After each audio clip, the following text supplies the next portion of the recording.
I was born in Melbourne, Australia, and I did some acting classes when I was really young at a place called the Pram Factory, which was an alternative theatre venue in Melbourne. I moved to Sydney in my 20s and I decided I wanted to study acting. So I joined the Ensemble Studios. It was run by a man called Hayes Gordon. He came to Australia in the 50s. He was getting away from the McCarthy era. I was taught in the method acting style, which tries to get actors to produce a emotionally true performance.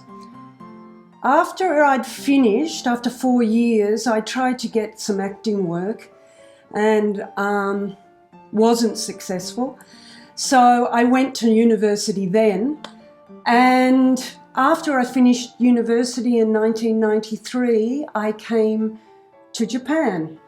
I came because I'd fallen in love with someone, it had broken up, and I wanted to see his country. I only wanted to stay for a couple of years, but still here.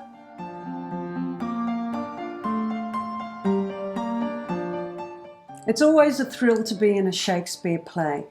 In 1998, I was in my first show, and it was A Midsummer Night's Dream. I played Titania. Michael Cruz played my husband, and he's played my husband many times since in many guises, in many plays. One of my particular favourites was Romeo and Juliet. I played the nurse. She was a wonderful character to play. It's a wonderful part for an older woman. She's a bawdy, talkative woman. And another favourite was the Vagina Monologues. It's a set of monologues about women's sexuality, and it had a whole range of emotions I could play. I'd love to do that play again. It's a wonderful play.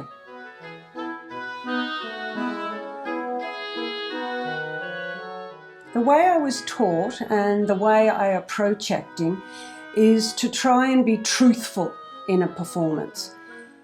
To have the real emotions like you would in real life. I also like to have a multi-layered emotion in a performance. For example, if you have to feel angry towards another person, it's a bit boring to just be angry. When you're angry, you may also feel shame for being angry. And you also may be laughing at yourself for being that angry. So it's more interesting for the audience to have that multi-layer of emotion to show.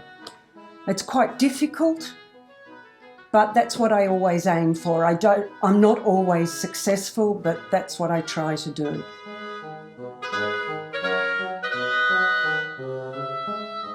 I had heard of Our Town before I decided to do the play, but I'd never read it or seen it played. I thought it was going to be overly sentimental, but I was happily surprised. It's a lovely story of life, birth, death, love, and it still holds true today as when it was written.